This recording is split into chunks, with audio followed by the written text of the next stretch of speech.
Bonjour à tous, j'espère que vous allez bien. Aujourd'hui on se retrouve pour un nouvel épisode de Over the Results consacré à No Way Out 2009. Voilà, d'avance, je vous invite à laisser un petit like sur cette vidéo, ça me ferait très plaisir. Et on va directement commencer avec le premier match qui était l'un des deux Chamber matchs de la soirée. Et celui-ci concernait le titre de la WWE où Edge était le champion, mais ce n'est pas lui qui remporte le match. Triple H bat Jeff Hardy, Edge, Undertaker, Big Show et Vladimir Kozlov pour devenir le nouveau champion de la WWE. Dans un Chamber match correct, c'est le moins bon de la soirée, mais pour moi, il y a un fautif, mais j'en parlerai après. Déjà, je trouve que ce pay-per-view, qu'est-ce qui le résume en fait en termes de Chamber match? C'est le suspense et la surprise. Parce que les champions se font éliminer très rapidement.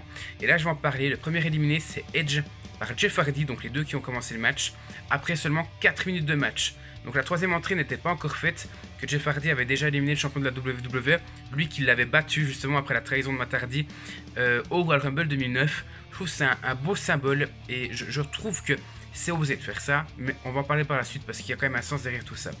Deuxième éliminé, Kozlov par Taker après un last ride, et heureusement, parce que ce mec est une horreur et c'est lui qui fait baisser totalement la note de ce match-là. Pourquoi? Parce qu'il y a des botches et un manque de selling incroyable. On va parler vraiment, pour moi, Vladimir Kozlov est un peu le mec surprise dans ce match-là, le mec que la WWE et les bookers veulent mettre en avant, peut-être dans le main event et tout, à cette époque-là, même si ce ne sera pas le cas. Mais c'est une erreur comparée au même mec qu'il y a dans l'Elimination Chamber de Raw en main event, mais j'en parlerai plus tard. Vous saurez son identité plus tard. La plupart des gens ont oublié ce mec-là, mais ce mec-là, comparé à Kozlov, c'est un bijou, parce que Kozlov, c'est une horreur. Troisième éliminé, c'est le Big Show par Triple H après un pedigree et une Swanton Bomb de Jeff du haut d'une des cellules. Quatrième éliminé, c'est Jeff Hardy par Undertaker après un tombstone. Et enfin, cinquième éliminé, Undertaker par Triple H après un pedigree. A noter qu'on a un magnifique finish entre Triple H et l'Undertaker qui dure entre 5 et 10 minutes. C'est vraiment du très lourd. Et durant ce finish, on a Triple H qui va survivre une première fois un tombstone et l'Undertaker qui va survivre une première fois un pedigree. Vraiment, à part le cas Kozlov qui fait péter la note du match de au moins un point et demi parce que ça dure pas longtemps, mais putain, qu'est-ce que ça fait mal de voir ça dans un Chamber match. Heureusement d'ailleurs qu'il s'est fait virer par la suite, c'est une catastrophe, même si effectivement il a la tête de heel. Ce qui se passe encore après en face, son équipe avec Santino Marella, ça le finit totalement. Vous allez voir ce match, je l'ai un petit peu moins bien noté que d'habitude, même si c'est une très bonne note, hein, encore une fois. Mais c'est surtout le finish entre Taker et Triple H, et surtout le début entre Jeff Hardy et Edge qui montre quand même cette note, à cette note-là, si je peux dire ça comme ça. Et pour savoir cette note, je vous laisse voir la fin de la vidéo. On continue ce pay-per-view avec le deuxième match, qui est le match de la soirée. Et c'est très rare, je me demande si c'est pas la première fois que je dis que ce match, le deuxième match, est le meilleur de la soirée dans un pay-per-view. Souvent c'est pas ça, parce qu'on a un opener qui est censé être bon pour donner l'eau à la bouche pour le reste du pay-per-view, et le deuxième est un petit peu en dessous. Et là, le premier match, forcément, c'est un Chamber match. Là, c'est une tuerie. On a Randy Orton qui bat Shane McMahon dans un magnifique No Holds Barred match qui est très lent, mais ça ne fait pas baisser la note du match parce que ça a la note maximum, mais c'est très constant, très psychologique, très intense, tout millimétré. Chaque coup est porté pour faire plaisir, et ce match dure 17 minutes de pur plaisir malsain, parce que pour nous c'est du plaisir intense, pour eux c'est de la souffrance intense. Donc vraiment c'est très bon. À côté de ça on a encore Cody et Ted qui vont intervenir, en tout cas qui vont tenter d'intervenir. On a Shane qui les remettra à leur place, et d'ailleurs en parlant de spot, j'en ai retenu 3 je crois, 3 ou voire peut-être même 4. On a premièrement Shane McMahon qui porte le Coast to Coast à Cody Rhodes. On a également Shane qui veut porter une descente du coude justement juste après le Coast to Coast sur Randy Orton qui était sur une table des commentateurs, mais Orton s'enlèvera. On a aussi une superplex à travers une table sous le ring de Randy Orton sur Shane McMahon.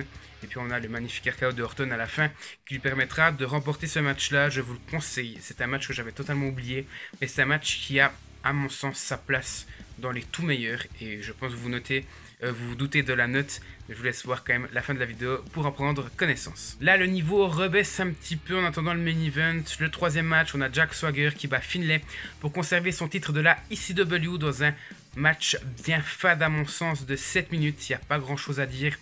C'est classique pour moi et là c'est pas dans le bon sens du terme. On se croirait en fait un match en weekly en plein mois de décembre, dans le sens où on s'en fout. Et puis on a Swagger qui conserve grâce à Hornswoggle qui tentait, ou en tout cas qui voulait soutenir Finlay. Il était sur l'apron du ring et en fait Swagger va pousser Finlay sur Hornswoggle qui tombera à l'extérieur du ring. Finlay forcément va voir Swagger en dehors du ring et va être distrait et Swagger va en profiter pour lui porter son finish. Non vraiment, je pense que ce match est le match à oublier de cette soirée. Quatrième match, Shawn Michaels bat JBL pour retrouver sa liberté, lui qui était devenu vraiment l'employé de JBL à cause de son manque d'argent. Je vous ai déjà fait ce speech là pour le Royal Rumble 2009, mais je vais le refaire en très bref là. Pourquoi Shawn Michaels était l'employé de JBL? Parce qu'il avait besoin d'argent dans le gimmick, dans la rivalité, dans le storytelling, dans la storyline même, si je peux dire ça comme ça. Il avait besoin d'argent, donc même s'il était face, que JBL était heel et que les deux étaient il avait besoin d'argent et qui est le plus à même de lui fournir de l'argent, et ben c'est en travaillant pour JBL justement qui est friqué comme pas possible. Et JBL avait besoin de Shawn Michaels pour devenir il avait envie de devenir champion majeur pour WrestleMania et défendre son titre avec succès à WrestleMania. Il avait échoué justement malgré l'aide de Shawn Michaels au Royal Rumble 2009 contre John Cena. Et Shawn Michaels oui, se rebellait un peu contre JBL. Et JBL lui a demandé un match en lui disant que si jamais Shawn perdait, il devenait l'employé de JBL à vie et tout ce qui appartenait à Shawn Michaels appartenait également à JBL, dont sa femme. Par contre, si Shawn Michaels gagnait, il était libéré par JBL et JBL devait lui remettre l'argent qu'il lui avait promis. Donc l'argent qui le libérait de tous ses problèmes. Encore une fois, c'est un scénario, ce n'est pas vrai, on est bien d'accord, mais je tiens quand même à le préciser et à le rappeler.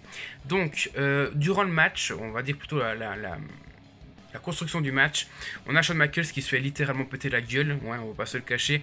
Durant tout le match, on a même JBL qui lui a porté 2 fois son Closest Slam from Hell, donc son finish. La première fois, Shawn Michaels va se relever avant le compte de 3. La deuxième fois, il va tomber à l'extérieur. JBL va même pas le chercher, il va se dire tant qu'à gagner, autant lui mettre jusqu'au bout, autant que ce soit par décompte à l'extérieur. Mais finalement, Shawn Michaels arrivera à revenir sur le ring au compte de 9. Et puis on a même JBL qui va l'inciter, donc Shawn Michaels a utilisé une chaise pour le disqualifier. Donc vraiment, tous les moyens sont bons pour le ridiculiser. JBL vraiment physiquement est largement supérieur.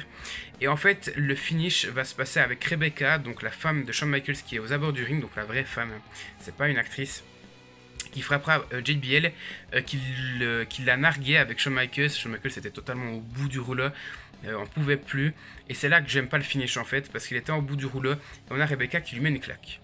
Alors ce que je comprends pas déjà là, c'est pourquoi il n'y a pas de disqualification. L'arbitre le voit, il n'y a pas de disqualification. Vous allez me dire ouais, c'est JBL qui a provoqué, il a un peu ce qu'il mérite et c'est qu'une baffe. Mais c'est pas logique. Et c'est surtout le finish. Je suis content que Shawn Michaels gagne, en revoyant ça c'est normal. Mais surtout qu'il affronte l'Undertaker un mois et demi après. Mais ce que je comprends pas, c'est que Shawn Michaels se réveille totalement. Je veux dire, le match dure quoi, un quart d'heure. Il se réveille, ça faisait 13 minutes qu'il se faisait péter la gueule. Il se réveille, il va enchaîner, descendre du coup, le switch music, paf, il gagne. On a le temps de rien voir et je trouve que c'est trop classique, ça mérite pas ça. Shawn Michaels et même JBL, même si je n'étais pas trop fan du catch de JBL, ne méritent pas un finish comme ça, donc je suis pas fan. Ça fait baisser un petit peu la note du match, mais encore une fois, je vous laisse voir la fin de la vidéo pour en prendre connaissance. Et enfin, le main event, Edge bat Mike Knox, Kane, John Cena, Chris Jericho et Rey Mysterio pour devenir le nouveau champion du monde poids lourd. Et là, vous allez me dire, Edge ? Mais attends Jordan, tu nous as dit en main event, en opener au tout début de la vidéo, que Edge avait perdu son titre au bout de 4 minutes, il était champion de la WWE. Qu'est-ce que tu nous dis là? Edge n'a pas pu devenir champion poids lourd durant la même soirée. Eh bien si, il a participé à 2 Chambers, il est arrivé à Chamber en tant que champion de la WWE, il repart en tant que champion poids lourd. Je crois que c'est le seul actuellement, à ce jour, à avoir participé à 2 Chamber matchs dans la même soirée. Alors d'accord, le premier a duré 4 minutes pour lui, mais il a quand même intervenu là il a fait quand même un match plutôt bon.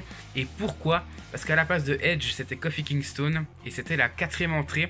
Il y avait déjà eu celle de Mike Knox, de John Cena et de Kane, si je dis pas de bêtises. Vu que Jericho et Mysterio ont débuté le match. Et en fait, justement, Kofi Kingston arrive. Edge tout simplement l'attaque et lui porte un concerto. Mais pas sur une chaise, sur les escaliers. Kofi Kingston n'est plus apte et Edge a participé au match et Edge va prendre sa place dans la cellule visiblement c'était légal, mais j'ai trouvé que c'est une idée de génie. À partir de là, il n'y a plus vraiment de suspense, même si le match il est plus rythmé et meilleur que le premier. Et je trouve que il y a quelque chose dans ce match-là qui fait que il est différent, parce qu'en fait, à chaque entrée, à chaque nouvelle entrée, en fait, en fait, il y aura le mec qui fait son entrée qui sera éliminé avant l'entrée suivante, vous comprenez? À part pour Edge. Parce qu'au bout d'un moment, on va en parler directement maintenant. Le premier éliminé, c'est Kane.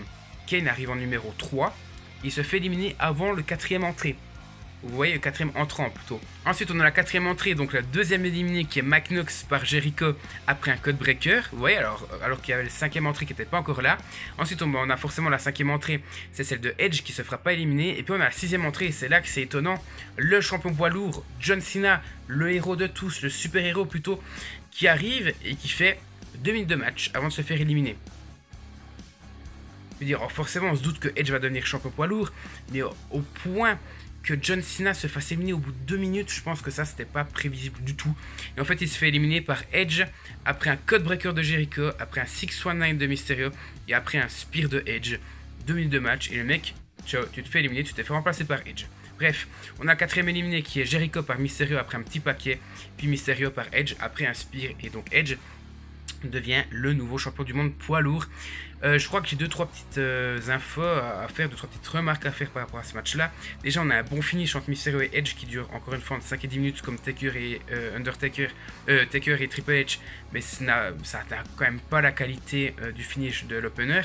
Mais je trouve que le match est quand même relativement meilleur, et vous l'avez compris, je parlais de Koslov qui était une catastrophe dans le premier match. Là, Mike Knox, je trouve qu'il est très crédible et je le regrette. Je trouve que Mike Knox aurait pu avoir pas forcément un règne majeur, mais un règne mineur, un titre intercontinental. Il l'aurait mérité, et moi je suis pas contre avoir Mike Knox de retour à la WWE, surtout en l'ayant vu avec les Aces and Eights à la TNA, enfin anciennement TNA, aujourd'hui Impact. En tant que Nux, je trouve que ce mec a quand même du talent et j'aimerais bien le revoir. Et puis encore une fois, j'ai dit, il y a eu du suspense, même si on se doutait que forcément que Edge allait gagner avant même que le match ne commence. Mais on peut pas dire qu'il n'y a pas de suspense et pas de surprise, parce qu'il y a quelque chose qui se passe. Et pour moi, c'est pas loin d'avoir la note de 10 sur 10. Mais on en parle tout de suite. Voilà, donc au niveau des notes, Michaels contre JBL a un 7 sur 10. Ah, un 7 sur 10, pardon. Le main event a un 9,5 sur 10, mais vous vous en doutiez. Et puis, je l'ai dit, Shane McMahon un 10 sur 10. Et l'opener, un 8 sur 10, qui est une bonne note, mais je mets souvent des 8,59 minimum pour les Chamber Match, parce que c'est quelque chose qu'on voit pas souvent. Je crois qu'il y en a eu quoi? Il y en a eu même pas une vingtaine à la WWE. Donc voilà, je trouve qu'un 8 c'est bien, mais j'ai l'habitude de mettre en règle générale un petit peu plus, même si ça reste une très bonne note. Voilà. Bref, n'hésitez pas à liker cette vidéo et à la commenter. Vos avis, vos remarques m'intéressent grandement et je réponds à tous les commentaires. Et je vous remercie encore une fois d'avoir suivi cette vidéo et à tout bientôt pour la suite de la chaîne.